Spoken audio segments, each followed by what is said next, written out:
नमस्कार. आज आपण 10 जुलै या तारखेबद्दल बोलणार आहोत.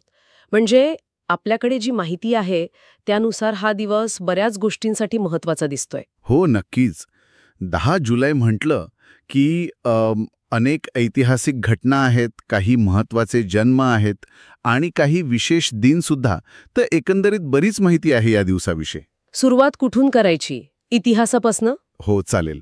सगळ्यात मागे गेलो तर म्हणजे अगदी 1499 मध्ये वास्को द गामाचा एक साथीदार होता निकोलो कोएलो.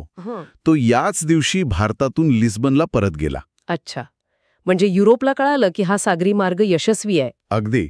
आणि मग त्याचा परिणाम पुढे व्यापारावर आणि संबंधांवर झाला असणारच. बरोबर. आणि मग पुढे भारतात 1806 सालची एक महत्वाची घटना आहे, वेल्लूरचा उठाव.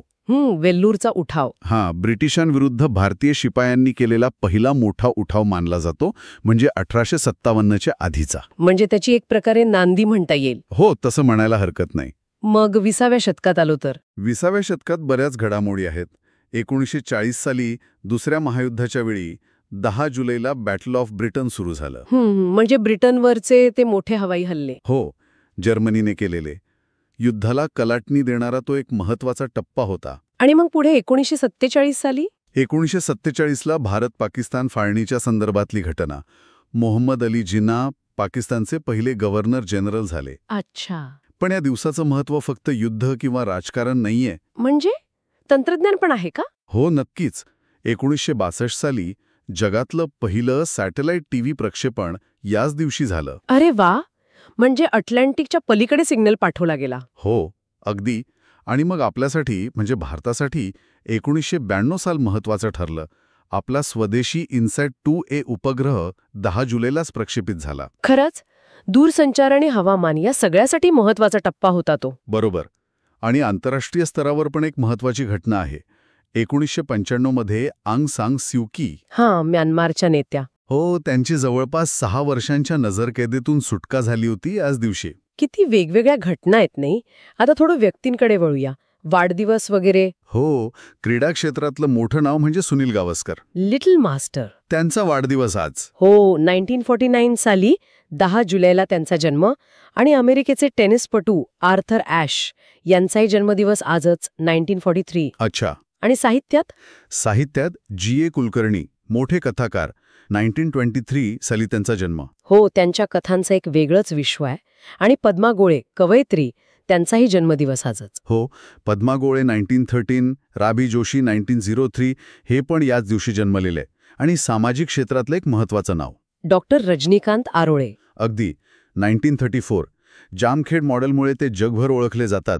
ग्रामीण आरोग्यातलं मोठं काम. खरंय. आणि आजच्या दिवशी काही दुःखद घटना पण आहेत ना. स्मृती दिन. हो, कलाक्षेत्रातून बोलायचं तर ज्येष्ठ अभिनेत्री जोहरा सेहगल यांचं निधन 2014 मध्ये आजच्याच दिवशी झालं. 100 वर्षांहून अधिक जगल्या त्या आणि शेवटपर्यंत कार्यरत होत्या. बरोबर. आणि भोजपुरी लोककलेतलं मोठं नाव भिकारी ठाकूर, ज्यांना भोजपुरी शेक्सपियर म्हणतात. हो, तेच. त्यांचं निधन 1971 मध्ये आजच्याच दिवशी झालं. लोकनाट्य आणि लेखनातून त्यांनी खूप मोठं काम केलंय. खरंच. किती विविध क्षेत्रांतील लोक आणि घटना जोडल्या गेल्या त्या दिवसाशी. अगदी. आणि आता विशेष दिवसांबद्दल बोलूया थोडं. आज भारतात राष्ट्रीय मत्स्य शेतकरी दिवस आहे, बरोबर? हो, मत्स्यपालनात जे लोक काम करतात त्यांच्या योगदानाला सलाम करण्याचा हा दिवस. आणि जागतिक पातळीवर आज जागतिक ऊर्जा स्वातंत्र्य दिन आहे. ऊर्जा स्वातंत्र्य दिन म्हणजे काय नेमकं?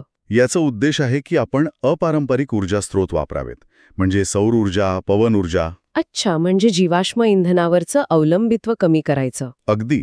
स्वच्छ ऊर्जा आणि ऊर्जा आत्मनिर्भरता यावर भर देणारा हा दिवस आहे. म्हणजे 10 जुलै हा फक्त इतिहासाकडे बघायला लावत नाही, तर भविष्याचा विचार करायला पण उद्युक्त करतो. बरोबर. इतिहासातून शिकायचं, महत्वाच्या व्यक्तींकडून प्रेरणा घ्यायची आणि हे जे विशेष दिवस आहेत ते आपल्याला भविष्याचा वेध घ्यायला मदत करतात. खरंय. आजचा हा जागतिक ऊर्जा स्वातंत्र्य दिन खरं तर खूप महत्वाचा संदेश देतो. ऊर्जा सुरक्षा आणि स्वच्छ ऊर्जा किती गरजेची आहे हे आपल्याला आठवण करून देतो. या निमित्ताने आपण सगळेच विचार करू शकतो की म्हणजे आपल्या पातळीवर अगदी छोटंसं का होईना ऊर्जा वाचवण्यासाठी किंवा स्वच्छ ऊर्जेच्या